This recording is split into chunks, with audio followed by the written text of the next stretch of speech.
साथियों, आज पूरी दुनिया 21वीं सदी को भारत की सदी कहती है। बड़ी बड़ी रेटिंग एजेंसीज, बड़े बड़े अर्थशास्त्री, बड़े बड़े जानकार राइजिंग भारत को लेकर बहुत आश्वस्त है।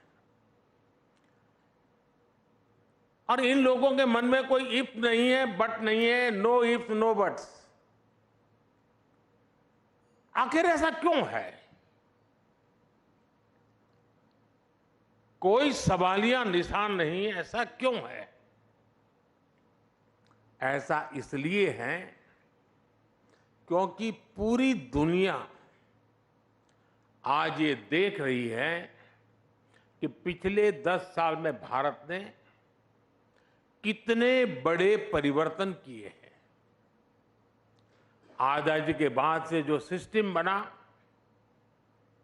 जो वर्क कल्चर बना,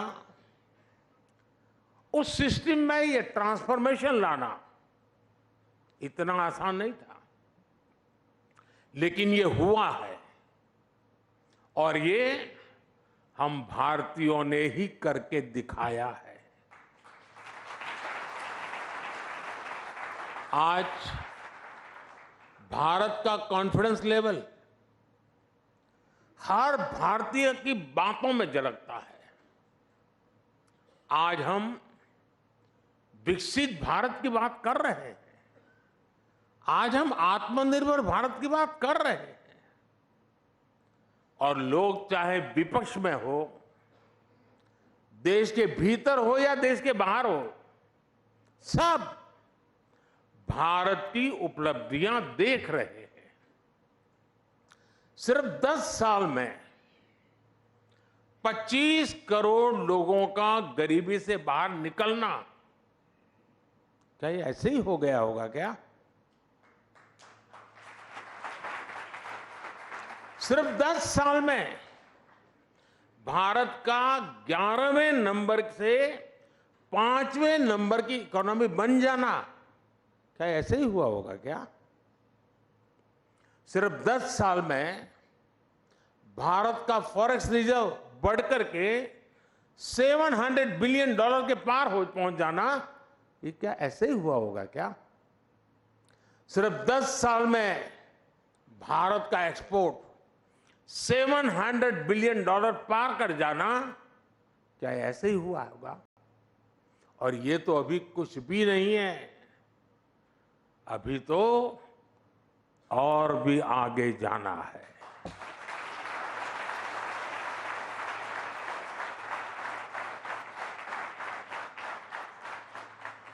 साथियों, यहां बड़े बड़े जर्नलिस्ट मौजूद हैं, इंडस्ट्री के लोग हैं, सिविल सोसाइटी के दिग्गज हैं, पॉलिटिकल फील्ड के लोग भी हैं, ब्यूरोक्रेसी वर्ल्ड के भी लोग हैं। आप जानते हैं कि हमारे यहां सरकारों में ब्यूरोक्रेसी में काम कैसे होता रहा है।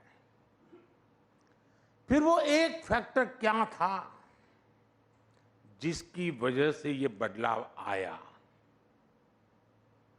वो एक फैक्टर है नियत।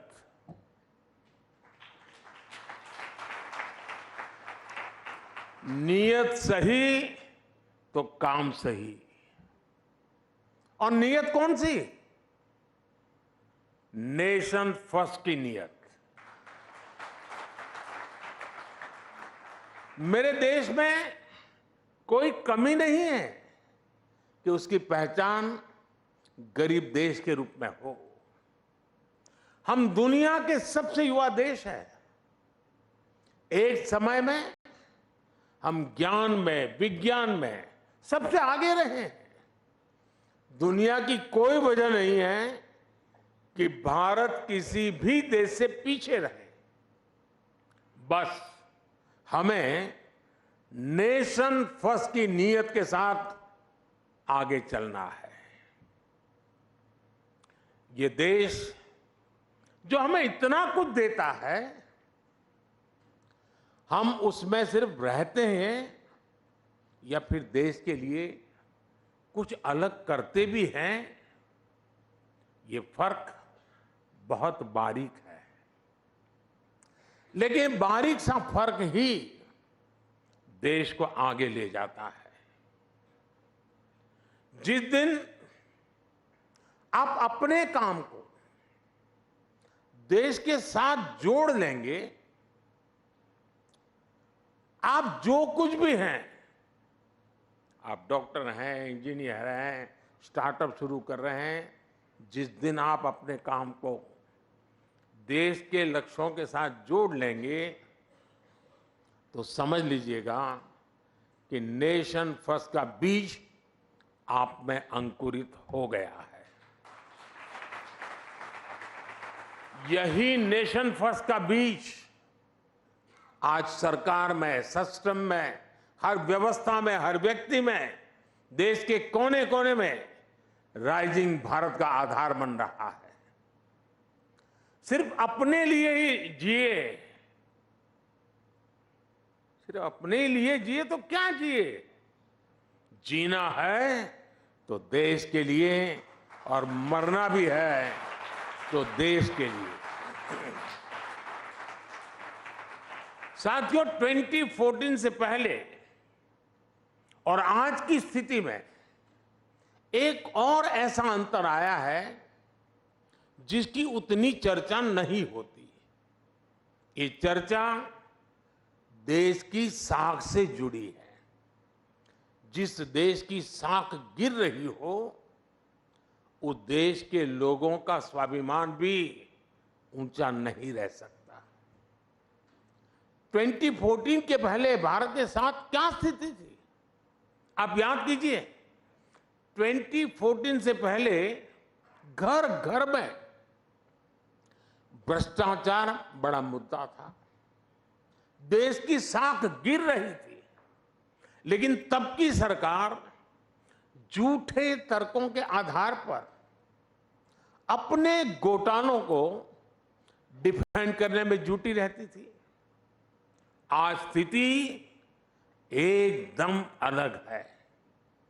आज सरकार भ्रष्टाचार पर कड़े एक्शन ले रही है, जो एक्शन लिया उसका हिसाब दे रही है, और भ्रष्टाचारी झूठ बोल बोलकर खुद बचाव की मुद्रा में है।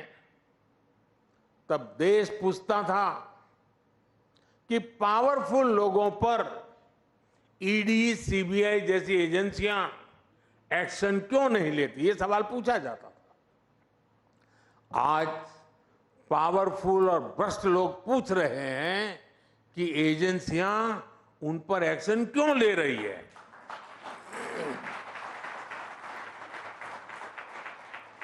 ये अंतर 10 सालों में आया है।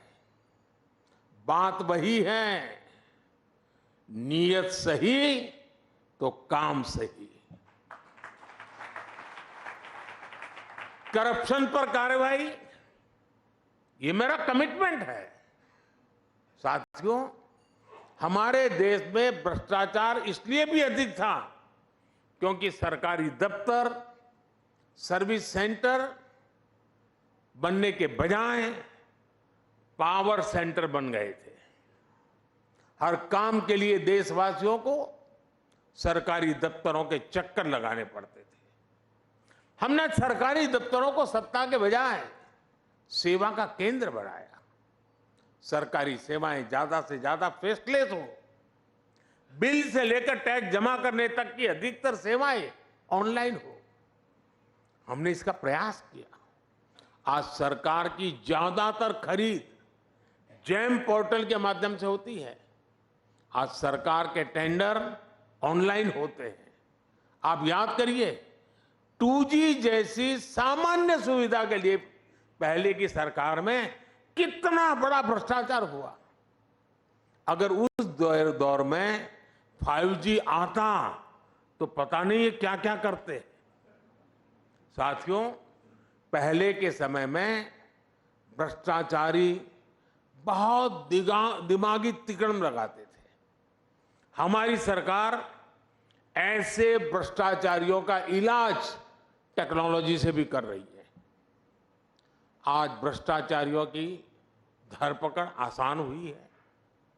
आज मनी ट्रेल को छुपाना और कैश को छुपाना दोनों मुश्किल होते जा रहे हैं और इसलिए कभी किसी सरकारी बाबू के घर से, बिस्तर से, दीवारों से नोटों की गड्डियां निकलती हैं।